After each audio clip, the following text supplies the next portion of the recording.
Assalamualaikum dan salam sukan untuk semua. Johor Dato' Azim JDT menyambut kejuaraan ke-10 Liga Super berturut-turut dengan penuh meriah menerusi dekade outdoor di Stadium Sultan Ibrahim malam tadi.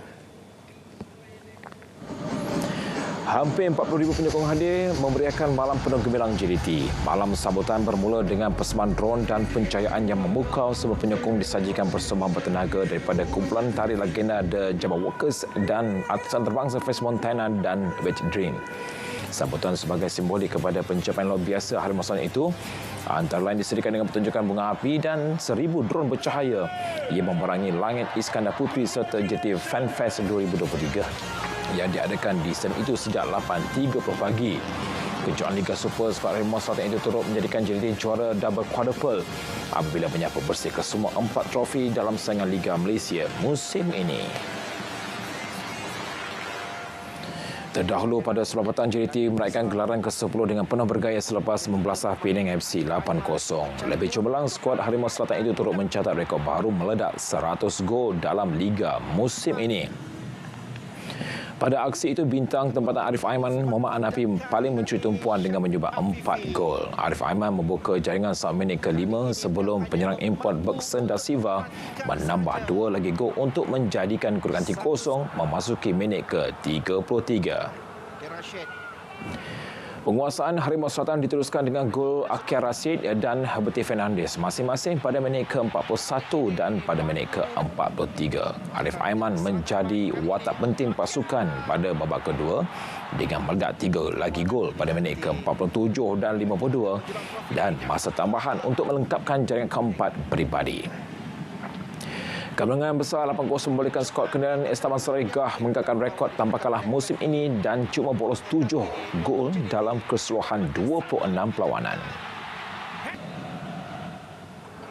Sementara itu, Ketua Jurulatih Penang FC Akmal Riza Ahmad Rakli berkata pihak terkesan dengan ketiadaan kapten pasukan yang berpengaruh di barisan pertahanan. Kali ini dia tidak melepaskan peluang untuk terus menambah koleksi. Memang kesan kerana kita tahu Vito seorang kapten yang berpengaruh di barisan pertahanan. Apabila Vito tidak ada, Adriano tidak ada, Sony tidak ada, jadi ini satu yang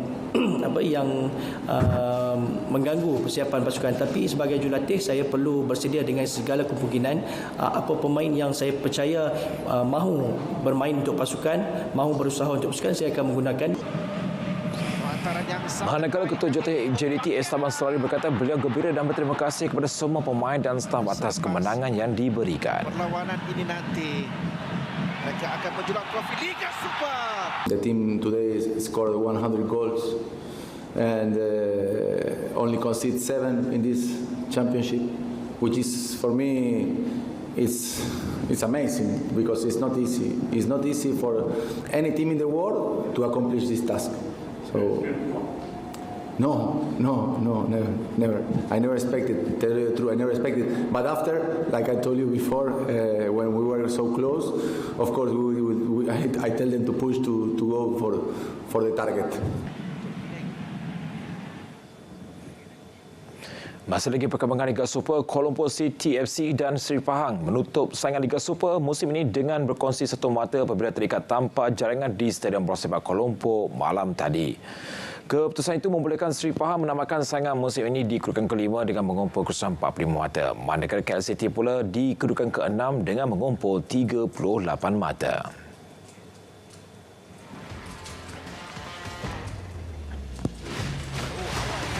Dalam pada itu, Kelantan United FC menamakan episod 3 kekalahan berturut-turut apabila merakam kemenangan keempat musim ini selepas mengatasi pasukan tercorok Kelantan FC 6-2 di Stadium Sultan Muhammad keempat, Kota Baru, Kelantan.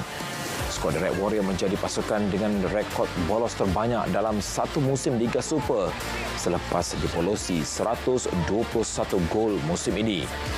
KUFC menamakan kempen musim ini di kedudukan ke-12 dengan 17 mata, manakala Kelantan FC di kedudukan ke-14 dengan 8 mata. Jerman menawarkan kemarahan sedekat untuk mencipta sejarah apabila menjulang trofi hoki Piala Dunia Remaja Lelaki buat kali ke-7 dengan menewaskan Perancis 2-1 pada aksi final di Stadium Hoki Nasional Bukit Jalil malam tadi. Pada perlawanan itu, Perancis menerusi jaringan padang oleh Jules Verrier pada minit ke-17. Jerman bagaimanapun mengubah rentak permainan pada babak kedua apabila Young Corders merampas bola daripada pemain pertahanan Perancis untuk menyamakan kedudukan menerusi gol pada minit ke-32. Liam Halderman mengandaikan gol kemenangan Jerman menerusi jaringan padang pada minit ke-40 untuk mengesahkan kejuaraan buat gegasi Eropah itu. Kejuaraan kali ini juga merupakan kemenangan JWC keempat Jerman di bumi Malaysia selepas merangkul 3 kejuaraan sewaktu edisi Kuala Lumpur 1982, Ipoh 1989 dan Johor Bahru 2009. Selain pernah muncul juara pada edisi 1985, 1993 dan 2013. Dalam pada itu, Presiden Konfederasi Hoki Malaysia KHM Datuk Seri Subhan Kamal kecewa dengan prestasi keseluruhan ditampilkan skuad hoki remaja yang sekadar menambahkan saingan di tempat ke-12. Menurut Subhan, skuad negara dilihat sukar untuk mengekalkan konsistensi dalam perlawanan. Justru beliau berharap kelemahan ini dapat segera diatasi sekiranya skuad muda negara mahu tampil cemerlang pada kejuaraan besar akan datang. Beliau bagaimanapun tidak menafikan Young Tigers mempamerkan peningkatan sebanyak kejohanan berlangsung. Pada masa yang sama, Subhan berkata terdapat 9 pemain muda yang dikenal pasti layak beraksi pada kejohanan Piala Remaja Asia 2024 pada Ogos tahun depan. Majlis Olimpik Malaysia MOM berharap untuk memastikan acara sukan SEA di Thailand pada 2025 turut dipertandingkan semasa edisi 2007 di Kuala Lumpur. Presidennya Tan Sri Mohamad Nozar Zakaria berkata ia bagi memastikan kesinambungan prestasi atlet pada 2025 berterusan hingga ke tamasya berikutnya. So 2025-2027 supaya program-program kita ni akan konsisten. Ya, supaya kita contohnya pelapis kita yang kita perkenalkan di Thailand akan peak 2027 contohnya bila kita jadi host. So perkara-perkara tu the sports committee is represented by Datuk Nazif. So I do want Datuk Nazif to sit down with MSN to discuss coordination, pertahankan sukan-sukan kita supaya sukan-sukan kita ni include dalam Thailand dan kita bawa terus ke Thailand bakal menjadi tuan rumah edisi ke-33 di 3 bandar utama iaitu Bangkok, Chonburi dan Songkhla dari 19 hingga 20 Disember 2025. Tan Sri Mohamad Nozar Zakaria mengubah fikiran untuk melepaskan jawatan dan akan terus memimpin Persatuan Badminton Malaysia BAM hingga tamat penggal 2025. Perkara itu diumumkan pada mesyuarat ahli lembaga BAM yang berlangsung di Akademi Badminton Malaysia ABM di Bukit Kiara. Menurut Tan Sri Nozar, keputusan itu dibuat selepas mendapat saranan daripada Menteri Belia dan Sukan Hannah Yeoh selain mendapat sokongan penuh ke semua ahli majlis.